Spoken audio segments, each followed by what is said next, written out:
हम लोग करेंगे इन चीज़ों को ड्राइव करेंगे। सुनो, सबसे पहली काम की चीज़ कि सीरीज कॉम्बिनेशन ऑफ कैपेसिटर, एक एक करके एंड डाल दो तरह से। Series combination of capacitor, series combination of capacitor.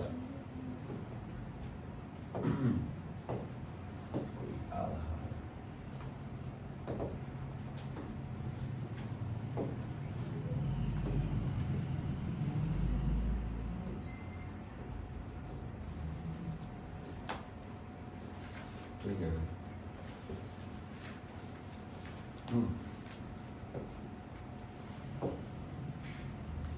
डालें और ध्यान से कुछ काम की चीजें लिखेंगे इसके अंदर। सीरीज में क्या सेम होता है? करंट, और करंट किससे मिलके बना होता है? चार्ज से। पैरेलल में क्या सेम होता है? वोल्ट। मैं तुम्हें इस बात को इतना हाईलाइट क्यों करवा रहा हूँ क्योंकि मुझे अभी नीड पड़ेगी।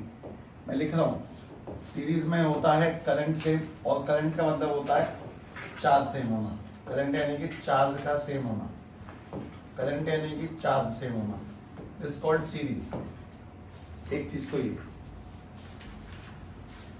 और तुम लोग उल्टा याद रखोगे, अगर सीरीज में करंट सेम है तुम लोग वोल्ट निकालेंगे, पैरेलल में वोल्ट सेम है तो हम लोग करंट निकालेंगे, चार्ज निकालेंगे। क्यों निकालेंगे, कैसे निकालेंगे, मैं बात क्यों कह रहा हूँ, शायद मैं उसको पहली बार में तुम्हारे सामने जब रखूंगा थोड़ा सा अजीब रहता है, लेकिन दोबारा में तो इतना स्मूथ है इसका कोई जवाब ही नहीं। बहुत फ्लुएंट टॉपिक है। तो सबसे पहले सभी लोग ऐसे करके 3 कैपेसिटर बनाओ, एक कैपेसिटर, 2 कैपेसिटर, तीसरा कैपेसिटर। ये तीनों कैपेसिटरों को जमा लें अपने सामने। ठीक, ये वाला C1, ये वाला C2, ये वाला C3, और यहाँ पे कोई बैटरी लगी है 20 वोल्ट की। और मेरा प्रश्न ये है कि भाई हम इंडिया में रहते हैं ना, हम लोग तारों को चिपकाने के लिए जुगाड़ों का इस्तेमाल करते हैं। अच्छा, आराम से हम तारों को चिपकाने के लिए जुगाड़ों का इस्तेमाल करते हैं, जुगाड़ों का। फॉर एग्जाम्पल हम कुछ लोगों को जानते हैं, आगे एक दिन आ गया था, हाँ भाई क्या इसको कुछ बोला ना तुमने, क्या बोला? ठीक है, ध्यान से बात सुने। तारों को चिपकाने के जुगाड़ों का इस्तेमाल, मतलब हम लोग शायद कभी भी तारों को चिपकाने की सोल्डिंग मशीन नहीं लाते होंगे, नहीं लिए, ऐंठे मरोड़ दिए, टेप लगा दी, जय बोले थी, अक्सर ऐसे ही करते हैं। तो बात ये कि यहाँ पे 3 है, इनकी जगह पे मेरा मन है कि मैं 1 लगाऊंगा। यार मैं कब तक इतना लंबा सर्किट बनाऊंगा, तीनों की जगह 1 लगाने का मन है मेरा। उसको हम लोग CT कहते हैं, सी टोटल, कैपेसिटेंस टोटल, CS यानी कि कैपेसिटेंस ऑफ सीरीज। तो तुम मुझे बताओगे कि कैपेसिटेंस टोटल निकालने का तरीका क्या है सीरीज में? 1/CT। अभी फॉर्मूला लिखा हम लोगों ने कि टोटल निकालने का तरीका है 1/CT, 1/C1, 1/C2, 1/C3। लेकिन आखिर ये आया कैसे? मतलब मुझे कैसे पता कि कैपेसिटेंस सीरीज में उल्टा जोड़ते हैं? मतलब मैं तो रजिस्टर पढ़ के आया हूँ, मैं सीधा जोड़ देता। तो हम उसको ड्राइव करने जा रहे हैं कि कैपेसिटेंस उल्टा होता है। जब कैपेसिटरों में सीरीज में प्लस करेंगे तो उल्टा प्लस करेंगे। ठीक है, डेरिवेशन करते हैं, लेकिन डेरिवेशन करने से पहले काम की चीज, जैसे अपने पास में कूलम्ब्स लॉ में बहुत मेन आदमी है V = IR, यहाँ पे भी एक मेन आदमी है V = IR की तरह लगभग उतना ही इंपॉर्टेंट है, और वो है C = Q/V। कैपेसिटेंस यानी कि चार्ज/वोल्ट। वापस से आ जाते हैं, सुनो, सीरीज में क्या सेम है? करंट यानी कि चार्ज सेम है। तुम लोग वोल्ट निकालोगे, तुम वोल्ट निकालने का मतलब समझो, यहाँ पे चार्ज सेम है, यहाँ पे अगर Q है तो यहाँ पर भी Q होगा, यहाँ पर भी Q होगा, और यहाँ पर भी Q होगा। चार्ज सेम है, हम लोग क्या निकालेंगे? वोल्ट। उल्टा निकालेंगे, ध्यान रखना, उल्टी आवाज है। अगर सीरीज में करंट सेम है तो हम लोग वोल्ट निकालेंगे। वोल्ट यानी कि यहाँ पे कितने होंगे? V1, यहाँ पे क्या होगा? V2, यहाँ पे क्या होगा? V3, और यहाँ पे क्या होंगे? V। एक एक करके निकालते, ध्यान से देखना। अगर अपन लोग V1 निकालते हैं तो V1 कैसे निकलेगा? जरा गौर आजमाओ इस जगह पे। वोल्ट कैसे निकलेगा? ट्रांसपोज करके नीचे बुला के बताओ, वोल्ट कैसे निकलेगा? Q/में। तो यहाँ पर वोल्ट कैसे निकलेगा? Q/में C1। इसके वोल्ट कैसे निकलेंगे? Q/में C2। इसके वोल्ट कैसे निकलेंगे? Q/में C3। इसके वोल्ट कैसे निकलेंगे? Q/में CT। मैं दोबारा कहता हूँ, सीरीज में क्या सेम है? करंट। हम क्या निकालेंगे? वोल्ट, और डेरिवेशन भी वोल्ट से स्टार्ट होगी। वोल्ट से स्टार्ट होने का मतलब है कि तुम इस डेरिवेशन को वोल्ट से शुरू करो कुछ इस तरह से, V1 plus V2 plus V3 equals to में V, सभी लोग वैल्यू पुट करें। V1 की जगह पे Q अपॉन C1, V2 की जगह Q अपॉन में C2, V3 जगह पे Q अपॉन में C3 और V की जगह पे Q अपॉन में CT। ऊपर से कुछ कॉमन लिख कट जाएगा। ऊपर से अगर हम लोग Q कॉमन लेते हैं तो ब्रैकेट में आएगा 1 अपॉन में C1, 1 अपॉन में C2, 1 अपॉन में C3 और Q अपॉन में CT। Q से Q काटने पर आंसर देख लो, अगर Q से Q काटा तो answer 1 upon C1 plus 1 upon C2 plus 1 upon C3, तीनों की जगह पे 1 अपॉन में CT। वापस से बात को समझो, सीरीज में क्या सेम है, हम क्या निकालेंगे वोल्ट, और डेरिवेशन भी कहां से स्टार्ट होगी, वोल्ट से। सीरीज में करंट सेम है, वोल्ट निकाले, वोल्ट से स्टार्ट किया। पैरेलल में क्या सेम है, वोल्ट, तो डेरिवेशन कहां से स्टार्ट होगी, चार्ज से। हम लोग चार्ज निकालेंगे और डेरिवेशन भी चार्ज से ही स्टार्ट होगी, ध्यान रखना। जैसे कि इसमें वोल्टेज से स्टार्ट होती है, उसमें वोल्टेज से स्टार्ट होगी, और फिर तुम लोग अपने आप समझ जाओगे। तुम बताइए क्या किया अपन लोगों ने, प्रूफ कि सीरीज में उल्टा ही क्यों जोड़ते हैं। अभी तुम दोबारा से करोगे, अब तुम्हें लगेगा क्या ये तो बहुत आसान चीज थी, इतना कुछ खास था नहीं। वापस देख लो,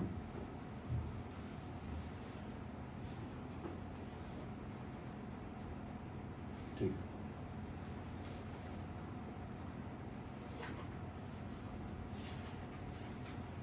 ये लिख दिया।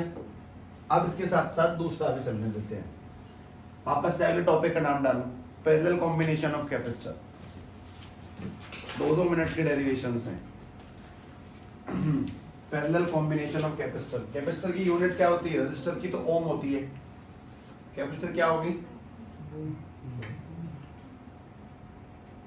कैपेसिटर की यूनिट, रेजिस्टर की ओम, सब जानते हैं, कैपेसिटर की फैराडे। बहुत छोटा बेसिक सवाल, देखना अभी सारी बातें ना, मैं फिनिशिंग बहुत सही तरह से जाएगी चैप्टर की।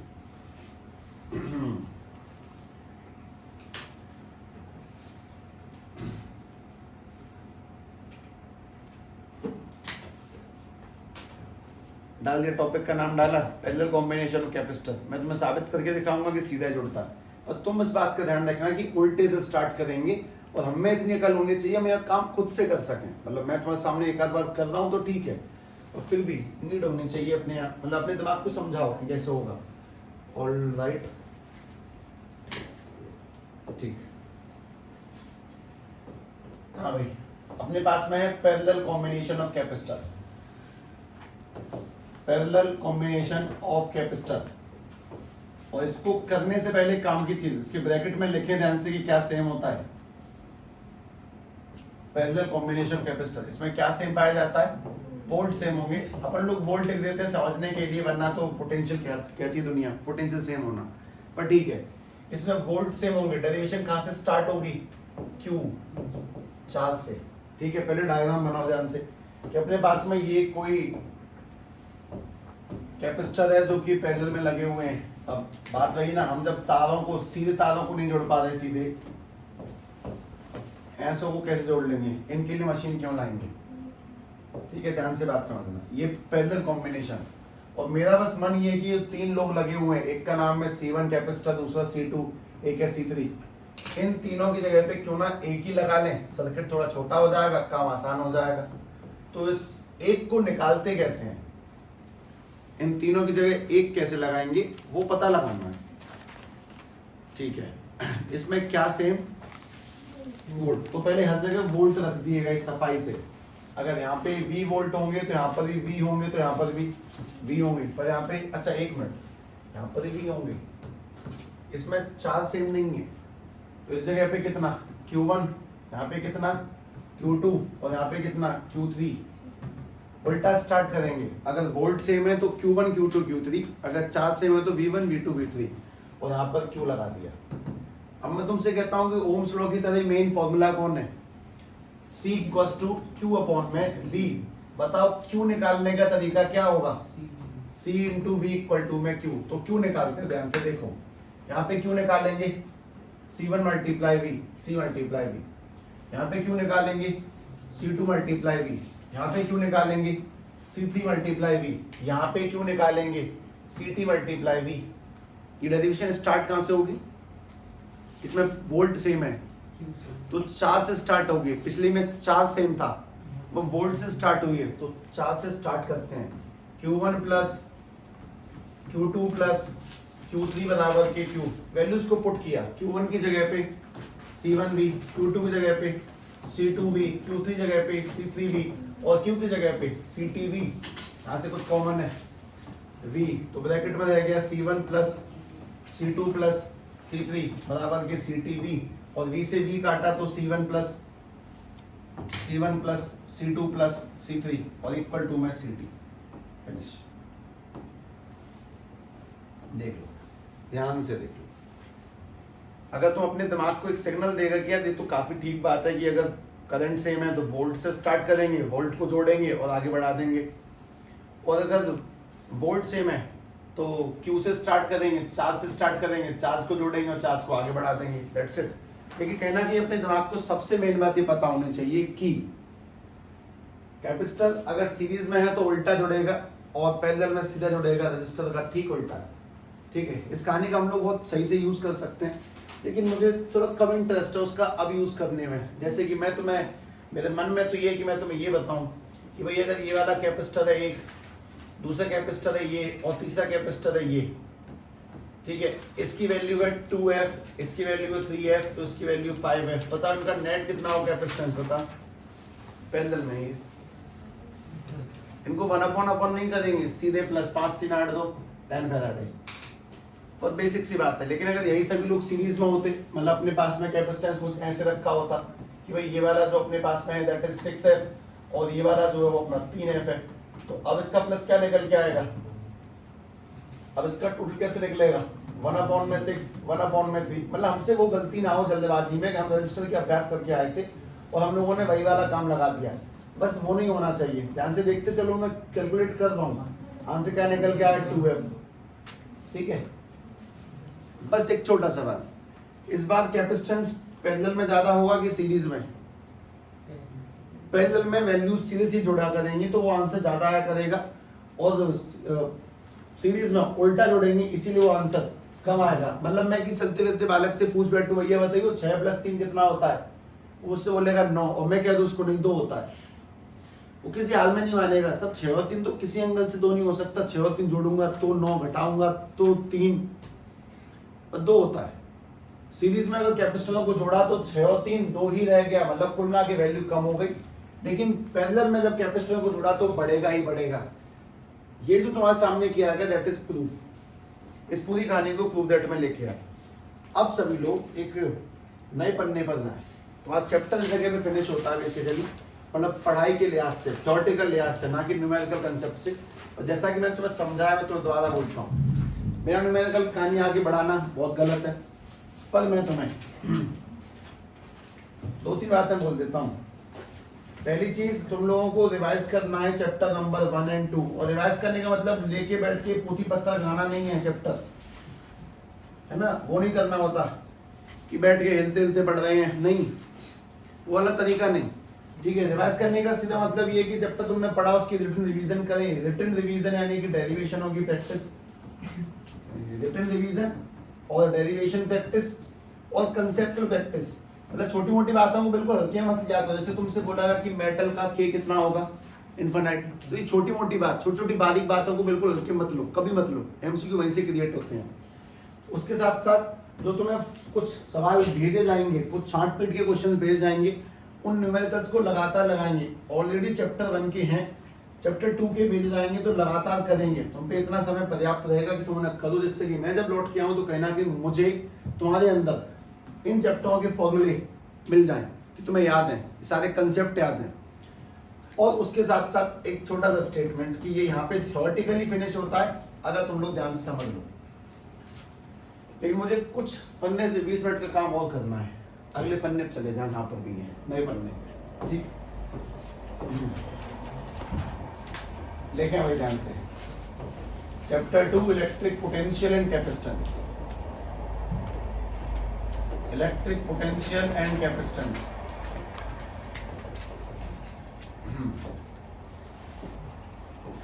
बहुत जरूरी चीजें हैं, ऐसी बड़ी बड़ी लड़ाइयों में ये पुनः पुनः अभ्यास बहुत आवश्यक है। इनको एक आध दो बार सामने से निकाले जाता है तो वाकई बहुत बढ़िया रहता है। एक एक करके सारी बातों को लिखते हुए चलना। अगर मैं तुमसे कह दूं मैं तो छटा पटा ही लिखूंगा, वही लिखना वैसे तो देखना।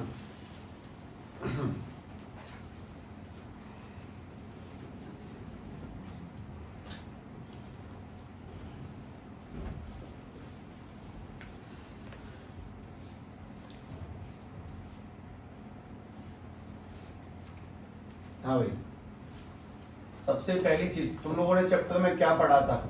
Electric potential and electric potential difference. Electric potential difference बताओ, इलेक्ट्रिक पोटेंशियल किसे कहते हैं? किसी भी चार्ज को लाने में किया गया वर्क फ्रॉम कहां से? Infinity to A point. तो इसका फॉर्मूला बना था potential is equal to work upon में चार्ज। इसकी यूनिट क्या होती है? Joule per coulomb. और इसकी फेमस यूनिट काफी फेमस है, वोल्ट। और ये कैसी क्वांटिटी है? स्केलर क्वांटिटी का फायदा क्या होता है कि हम उसको सीधे प्लस कर देते हैं। इसमें काम की बात ये भी की थी, साइन वाइन का कोई चक्कर नहीं है।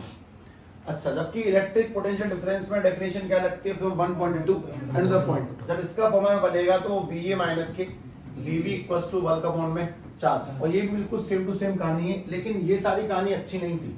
अगला टॉपिक काफी बेहतरीन था कि किसी भी चार्ज के द्वारा r डिस्टेंस पर कितना पोटेंशियल निकलेगा। हम लोगों ने इसकी डेरिवेशन कर दी काफी अच्छी खासी इंटीग्रेशन की फॉर्म में, ठीक है। और इस टॉपिक का नाम है electric potential due to a charge. Electric potential due to a charge, due to a charge. मैं तुम्हारे सामने इस कहानी को क्यों कर रहा हूं, एट द एंड एक लाइन बोल दूंगा मैं। Electric potential due to a charge derivation है इंटीग्रेशन में f डॉट dx कर करूंगी, लेकिन इसका फॉर्मूला एक्चुअली में क्या निकल के आया था वो ध्यान होना चाहिए, दैट इज kq अपॉन में r। और इसमें काम की बात थी q हमेशा विद साइन, अगर पॉजिटिव है तो पॉजिटिव और नेगेटिव है तो नेगेटिव रखें। कि आज भी वही है जो पहले था, लेकिन साथ ही साथ में हम लोग थोड़ा सा आगे बढ़ जाते हैं। और जब आगे बढ़ते हैं वापस से निकालते हैं electric potential due to electric dipole. Electric dipole के द्वारा पोटेंशियल निकाला गया। और डाइपोल पे अपन लोगों ने कितने केस पढ़े टोटल? तीन। कौन से? एक एक्सियल पे, एक इक्वेटोरियल पे और एक जनरल पॉइंट पे, ठीक है। अगर मैं ध्यान से याद करता हूं तो मैं एक बार में तीनों बातों को सेट कर जाऊंगा। अपने पास में एक पॉजिटिव चार्ज है, ये वाला एक नेगेटिव चार्ज है, ये माइनस के एल है। क्योंकि बहुत सिंपल बात है, जो चीज मुझे आसान लगती है वो तुम्हें भी आसान लगने लगी, तो फिर मजा क्या रह गया, है ना। मैं चैप्टर एक साथ में लिख रहा हूँ, एंड में सुनना क्यों। काम की चीज, इसके द्वारा एक्सियल पर कितना पोटेंशियल होगा? kp अपॉन में एक्स स्क्वायर या फिर आर स्क्वायर, जो भी डिस्टेंस है। इसके द्वारा इक्वेटोरियल पे कितना पोटेंशियल होता है? जीरो। और इसके द्वारा जनरल पे पोटेंशियल का फॉर्मूला कुछ था, अच्छा खासा था। जनरल पॉइंट पे कॉस वॉस था उसके अंदर, kp पोटेंशियल यानी कि v का फॉर्मूला था kp cos थीटा अपॉन में एक्स स्क्वायर कह लो या फिर आर स्क्वायर, जो भी तुम्हें सही लगता हो, ऐसा। उसके बाद में हम सभी ने एक छोटी चीज को इंसर्ट किया दिमाग के अंदर, वो ध्यान से समझें। छोटी सी काम की चीज, ठीक है भाई। पांचवी चीज क्या थी, किसी को नाम पता? पता इलेक्ट्रिक पोटेंशियल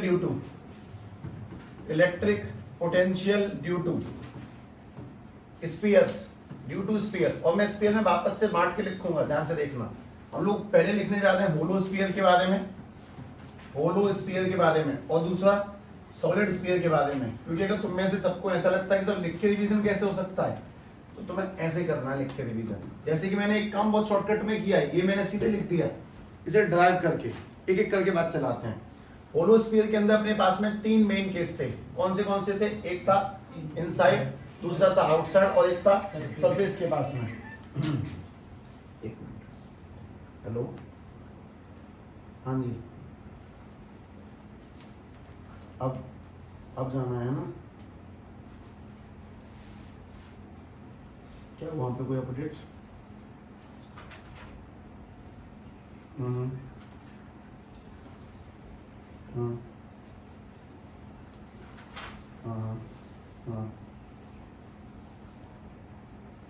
1 तारीख को मतलब काम सारा 1 तारीख को होगा ना?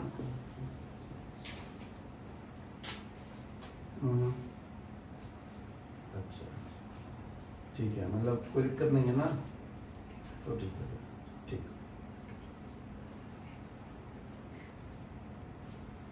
हम्म हम्म हम्म हम्म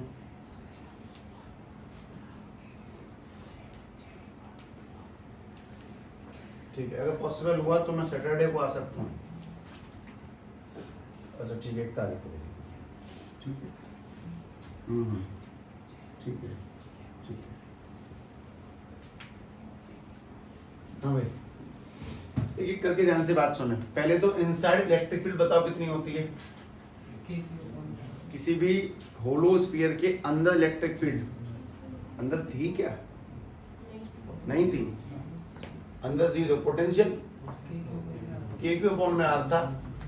अच्छा वापस से अंदर इलेक्ट्रिक फील्ड मतलब सरफेस पे इलेक्ट्रिक फील्ड Q/r में r स्क्वायर, अब की सरफेस पे पोटेंशियल Q/r में r, और बाहर इलेक्ट्रिक फील्ड Q/r में r स्क्वायर, और बाहर पोटेंशियल Q/r में r। कि हम कहाँ तक जाते हैं? ये हमने होलो स्फीयर के अंदर लिखी हुई चीजें थी। उसके बाद में सभी लोग चलते हैं सॉलिड के अंदर। सॉलिड में भी अपने पास में 3 यही केस थे। मैं बस 3 लाइन लिख देता हूँ, बाकी सब बातें समझ में आती हैं। Inside, outside, surface. सरफेस पे इलेक्ट्रिक फील्ड का फॉर्मूला Q/r में r स्क्वायर, और सरफेस पे पोटेंशियल क्या था? Q/r में r। आउटसाइड इलेक्ट्रिक फील्ड का फॉर्मूला Q/r में r स्क्वायर, और आउटसाइड पोटेंशियल क्या था? Q/r में r। लगभग सेम जा रहा है सब कुछ, लेकिन अंदर गड़बड़ थी मामले में, कहीं ना कहीं गड़बड़ थी। अंदर इलेक्ट्रिक फील्ड का फॉर्मूला था K/r में r³, और अंदर जो पोटेंशियल फॉर्मूला आया था वो कितना था? K/r में 3/2 माइनस r² में r²। कुछ और आगे नहीं था क्या?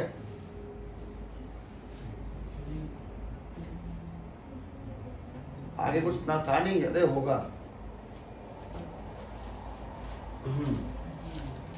निश्चित रूप से होगा।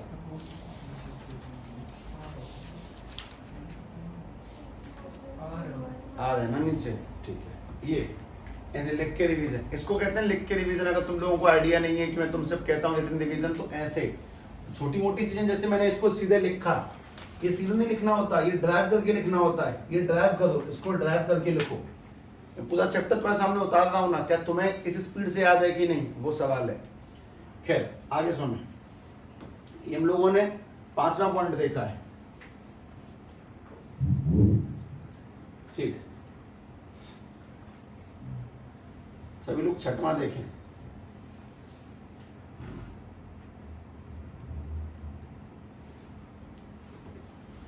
ठीक है भाई, सभी के लिए 6 पॉइंट मैं ऐसे लिख रहा हूं तो थोड़ा सा ऑर्डर से निकल जाए। हम लोगों ने सबसे पहले मतलब लगाना तो कुछ और चाहिए, पर कोई नहीं। पोटेंशियल एनर्जी, उसमें भी 2 मेन चीजें थी। एक तो डाइपोल को लेके पढ़ा था, किसी भी सरफेस में जब डालेंगे तो उसकी पोटेंशियल एनर्जी का फॉर्मूला क्या था। ठीक है, मैं फॉर डाइपोल की बात कर रहा हूँ। फॉर डाइपोल के लिए पोटेंशियल एनर्जी कुछ ऐसे करके पहले डायग्राम बनाया होगा, अगर तुम्हें शायद अब ध्यान आ जाए। तो ऐसे डाइपोल लगाया, एक पॉजिटिव चार्ज, यहाँ पे एक नेगेटिव चार्ज, और यहाँ से पोटेंशियल फॉर्मूला क्या निकल के आया था? PE cos θ1 माइनस के cos θ2। PE cos θ1 माइनस के cos θ2। अच्छा, इसी बात को अगर एक बार वापस से सेट करें तो उसमें एक स्पेशल केस और मेंशन किया था। वो केस क्या था कि अगर कभी भी तुम लोगों को एनर्जी फॉर्मूला माइनस के PE cos θ मिल जाए, तो इस बात का मतलब डाइपोल पहले कितने एंगल पे था? 90 से घूमना स्टार्ट किया है।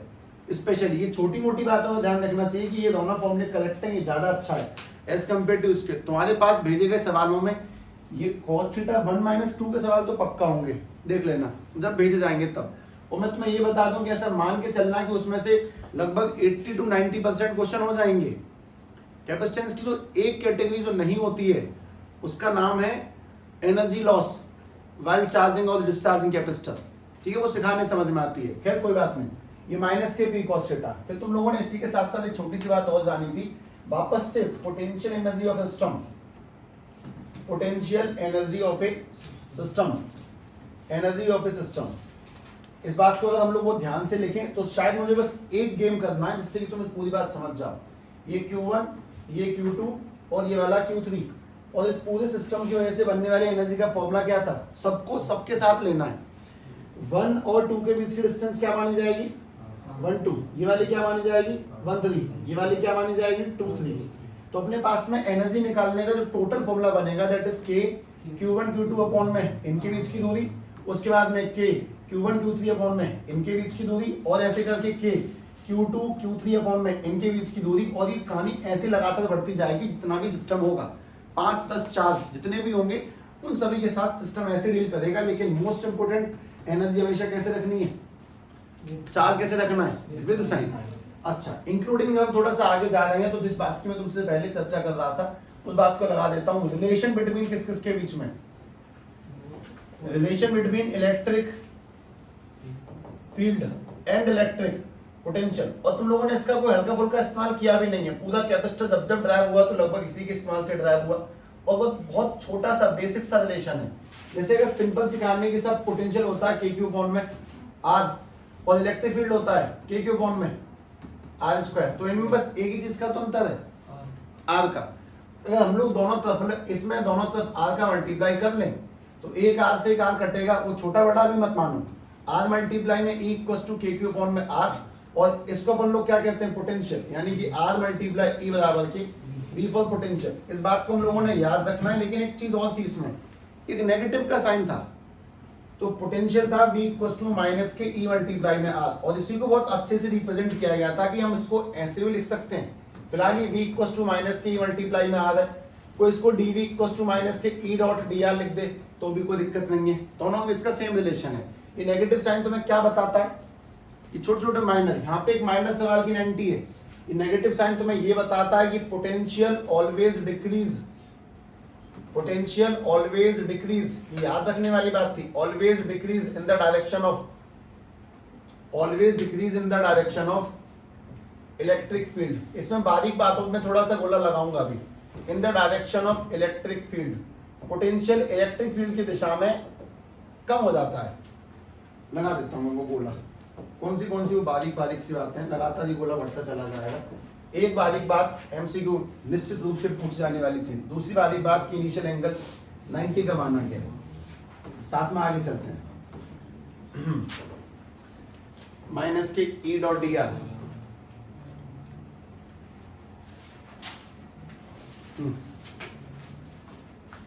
उसके बाद हम लोगों ने जिस चीज को देखा था वो 9वां पॉइंट था इक्विपोटेंशियल सरफेस।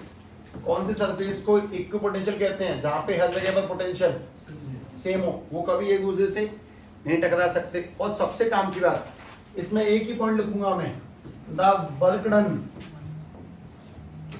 इन इक्विपोटेंशियल सरफेस, किसी भी इक्विपोटेंशियल सरफेस में किया गया कार्य हमेशा कैसा होता है, जीरो। हमें उसमें कोई वर्क नहीं करना पड़ता, हम पे कोई लोड नहीं होता वहां पे काम करने का, क्योंकि बस एक छोटा सा धक्का और चीजें अपनी जगह तक पहुंच जाएंगी। एक हाईलाइट ये भी किया जरूरी है,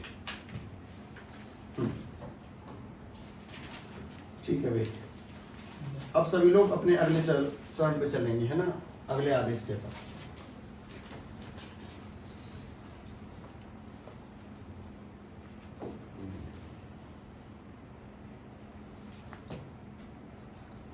मतलब अगर मैं चैप्टर को वापस से रिकैप कर रहा हूं और मुझे इस पूरी कहानी में 8 घंटा लग जाता है, तो तुम्हें दोबारा से रिकैप करने में 1.5-2 घंटे नॉर्मली लगेंगे विद डेरिवेशन।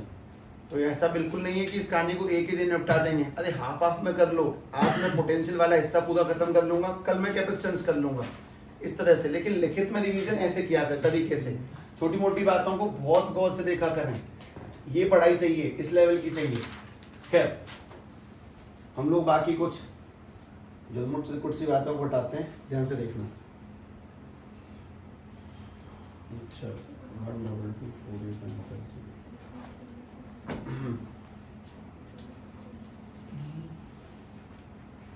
अपना 10वां पॉइंट है कैपेसिटेंस। मैंने कोई सा आदमी छोड़ा क्या अभी इसके बीच में? कैपेसिटेंस, पहली बात कैपेसिटेंस किसे कहते हैं? किसी भी धातु की चार्ज को होल्ड करने की कैपेसिटी, ठीक है। कैपेसिटेंस यानी कि हाँ capacity of holding charge. Formula क्या था इसका? C equals to Q upon में। क्या कैपेसिटेंस वोल्ट पे और चार्ज पे डिपेंड करेगा? नहीं। Capacitance depend on shape, size and medium.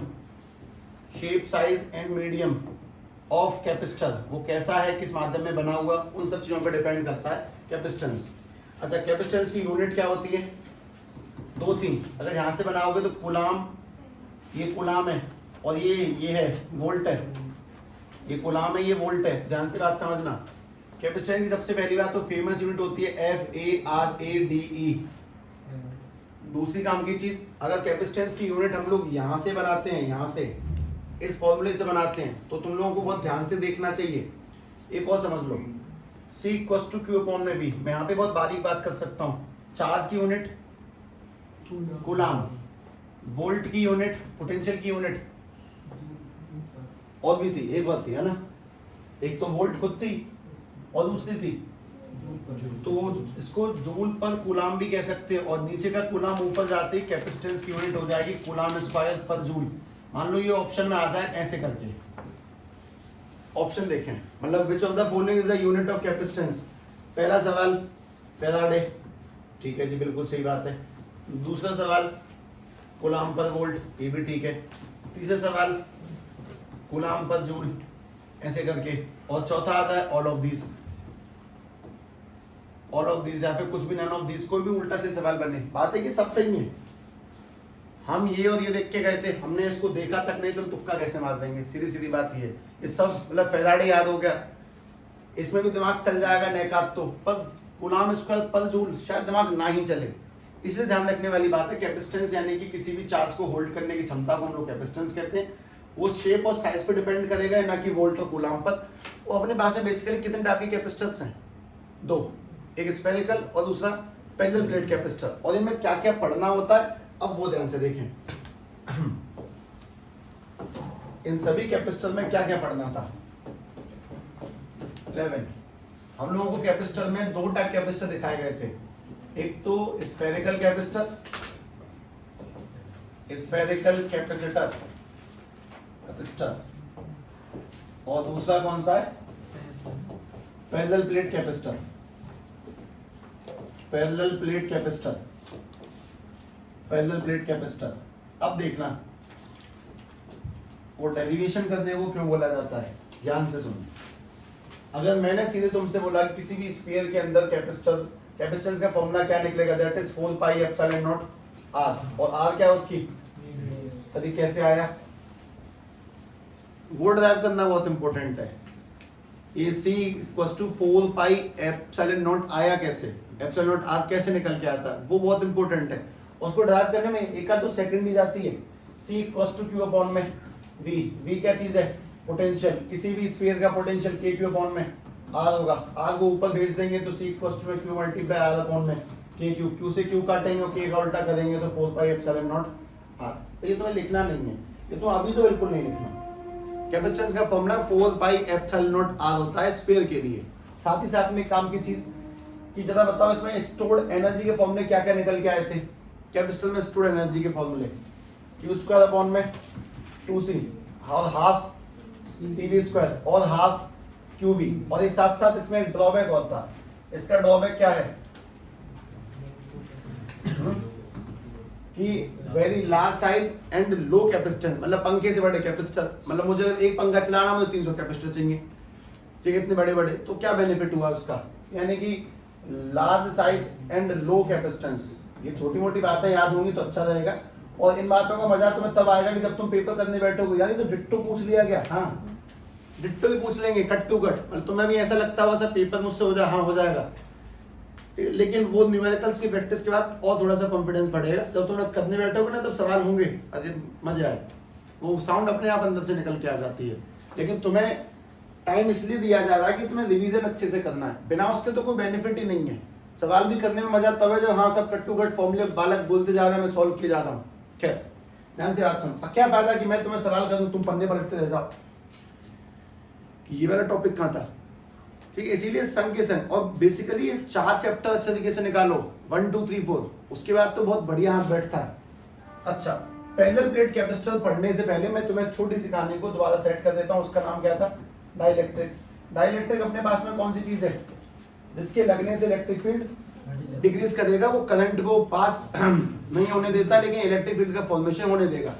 इसमें काम की बात एक और निकल के आता है, डाइलेक्ट्रिक कांस्टेंट। कांस्टेंट यानी कि के, डाइलेक्ट्रिक कांस्टेंट। अच्छा, अब इस बात को आगे ले जाने से पहले काम की चीज की, मेटल का डाइलेक्ट्रिक कांस्टेंट कितना होता है? मेटल के डाइलेक्ट्रिक कांस्टेंट अर्थात के की वैल्यू होती है इनफिनिट, यानी कि अगर किसी भी मेटल को तुमने किसी भी प्लेट के बीच में लगा दिया तो इलेक्ट्रिक फील्ड क्या रह जाएगी? जीरो। ये घटा ही देगा बड़े तरह से। खैर हटाते हैं इसको, हम पैरेलल प्लेट पे चलते हैं। और इसमें 3 मेन बातें थी पैरेलल प्लेट में। 3 मेन सूखी सूखी बातें कौन सी थी? एक तो बिल्कुल सिंपल पैरेलल प्लेट कैपेसिटर, दूसरा fully filled parallel plate capacitor, और तीसरा partially field parallel plate capacitor. Partially field parallel plate capacitor.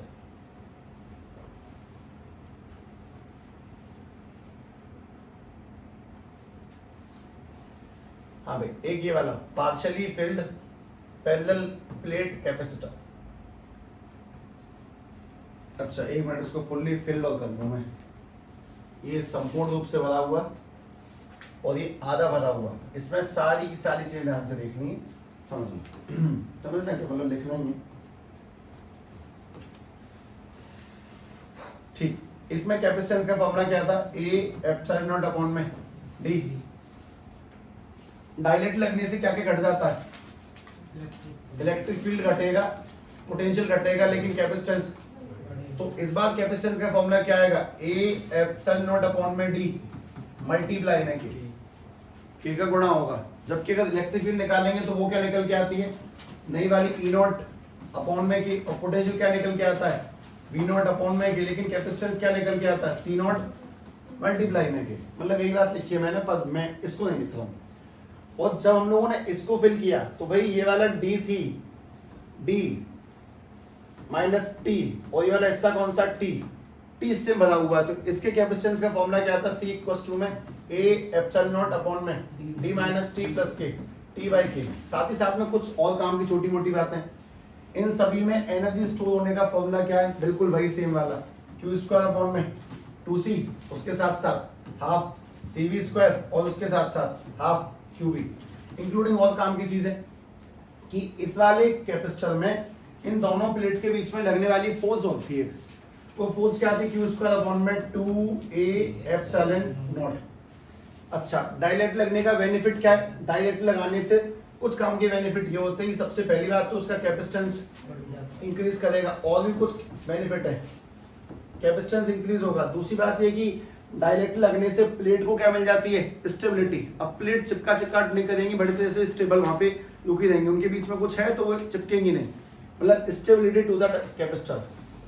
Dielectric लगने से स्टेबिलिटी मिलती है कैपेसिटर को, stability to the plates of capacitor, to the plates of capacitor. Capacitor की प्लेटों को मिलेगी स्टेबिलिटी डाइलेक्ट्रिक के लगने से, और कैपेसिटेंस तो बढ़ेगा ही बढ़ेगा। एक काम का बेनिफिट ये भी था। और जो अंतिम बात है बस उसका नाम काफी है, अंतिम है series and parallel combination. Series and parallel combination, series में उल्टा जोड़ेंगे जबकि पैरेलल में सीधा जोड़ेंगे।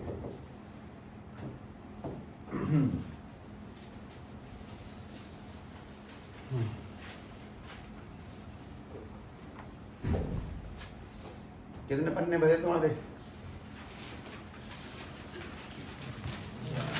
4, उससे पहले कम से कम 20। हिसाब किताब वही है, पर एक बार पढ़ने के बाद चीजों को शॉर्ट कर सकते हैं, पहली बार में शॉर्ट नहीं कर सकते।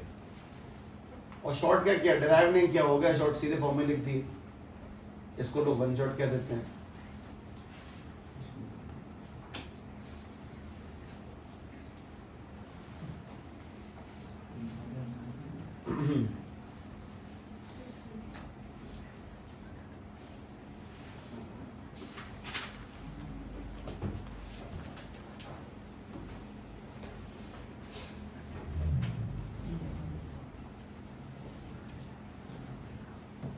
तुम्हें सारी बातें बता चुका हूँ मैं कि तुम्हें ऐसे रिवीजन करना है, जो सवाल दूंगा उन्हें करना है। ये चैप्टर समाप्त होता है, इस बात को ध्यान रखें। रिवीजन ऐसे लिख कर करें, जब भी पढ़ें किताब लेकर पोथी पत्ता गाएं नहीं।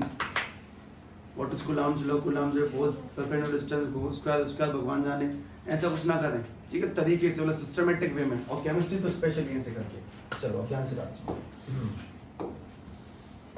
छोटा सा काम है।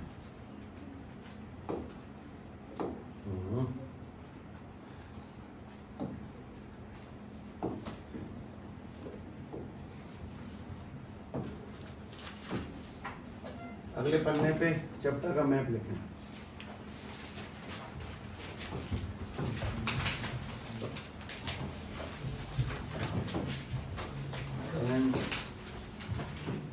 इलेक्ट्रिसिटी, तुम ये बिल्कुल मत सोचना कि इस चैप्टर के समाप्त होने के बाद सवाल करोगे कैपेसिटेंस के, नहीं। ये चैप्टर जब अपने बीच किसी फेज में पहुंच जाएगा जहाँ पे आधा खत्म हो चुका होगा, तब करोगे कैपेसिटेंस। तो तुम्हें कुछ ज़्यादा खास दिन नहीं है, 4-5 दिन में उसे बड़े तरह से अच्छे से रिवाइज कर ले दोनों चैप्टरों को, इंक्लूडिंग सवालों का बेहतर। अच्छा, मैंने वो वाला QR कोड स्कैन ही नहीं हो रहा है ना, नेट हमारे बहुत तो चलता है। Chapter number 3, current and electricity, या फिर इलेक्ट्रिसिटी लिख दो, करंट लिख दो, कुछ भी लिख दो, करंट इलेक्ट्रिसिटी।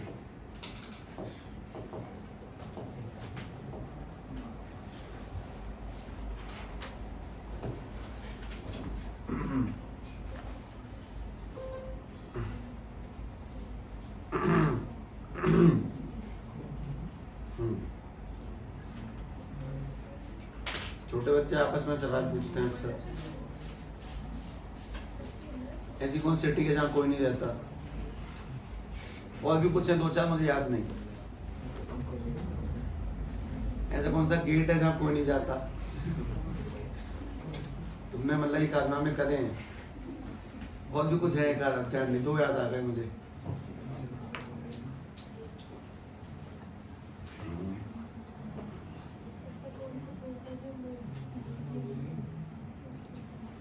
क्या छोड़ो।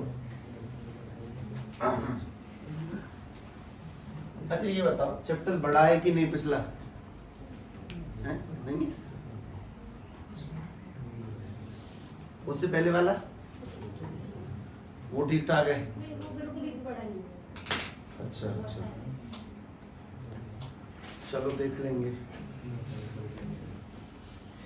कुछ कुछ के मन में आई थी, वो उसने पहले बोल दिया, भाई साहब वो तो बहुत पुराना चैप्टर है, अब विरोध कैसे करें। ठीक है भाई, सुने जानते, इसमें सभी लोगों को पहले तो पढ़ना है क्लासिकल स्टोरी ऑफ करंट। आखिर कहते किससे हैं करंट, मतलब बहुत बेहतरीन लेवल पे तारों का आना जाना, ठीक है। Classical story of current, classical story of current. मैं तुम्हें सीधी सीधी बात बोलूं तो इस जगह तुम पढ़ोगे ड्रिफ्ट वेलोसिटी, ड्रिफ्ट वेलोसिटी। ये लिखें कि जो तारों में इलेक्ट्रॉन्स बहते हैं, उनकी रफ्तार क्या है, किस स्पीड से जाते हैं वो लोग। इलेक्ट्रॉन्स की स्पीड, तारों में बहने वाले इलेक्ट्रॉन्स की स्पीड, ठीक। यहीं से हम लोग चले जाएंगे relation between current and drift velocity, current and drift velocity के बीच का रिलेशन।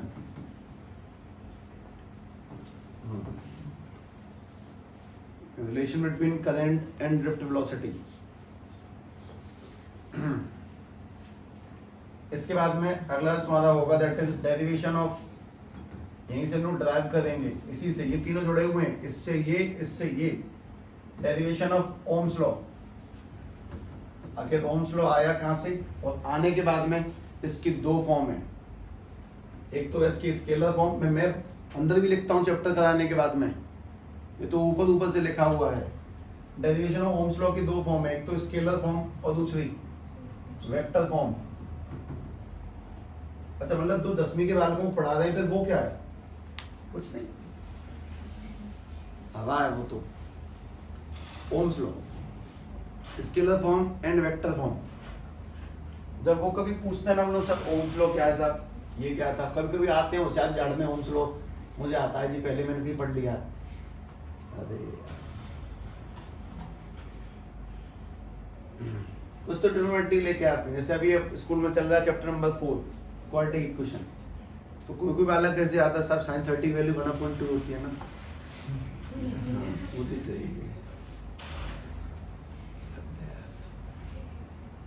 ठीक है। Ohm's law, scalar form, vector form.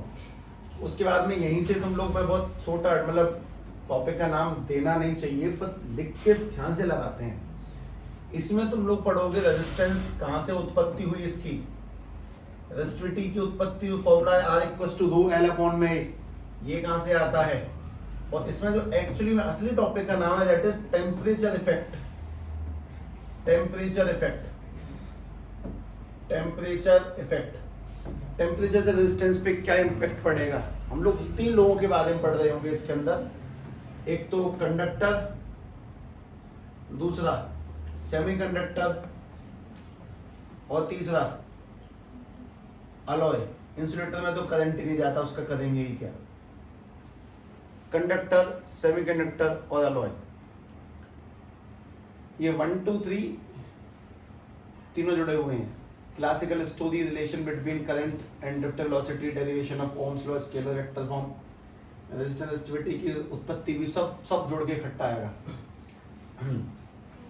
जैसे तुम इसको पढ़ लोगे वैसे तुम लोग जिस जगह पर जाओगे दैट इज कॉम्बिनेशन ऑफ, ठीक है लिख देता हूं यूं ही, कॉम्बिनेशन ऑफ रजिस्टर। रजिस्टर जोड़ने के 2 तरीके कौन से हैं, सीरीज एंड पैरेलल। ठीक, थोड़ा साइड चलते हैं, ठीक है।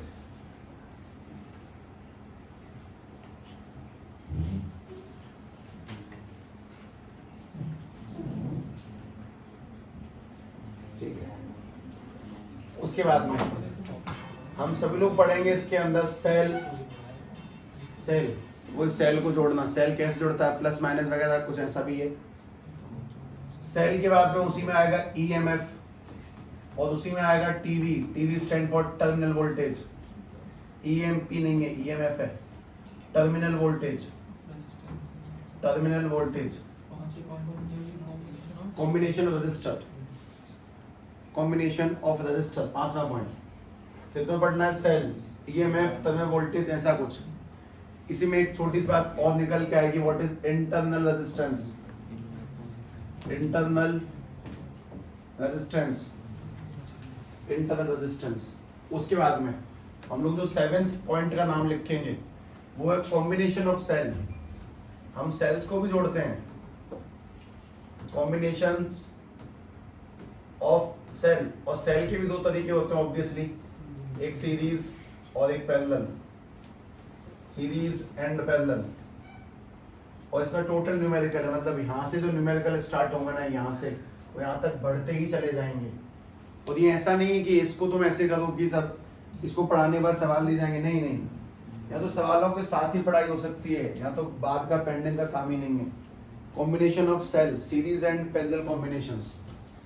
फिर तो पेपरों में निश्चित रूप से आने वाला एक टॉपिक 101% आने वाला ये सवाल वाला हिस्सा, नाम सबने सुना इसका वैसे तो शायद, व्हीटस्टोन ब्रिज।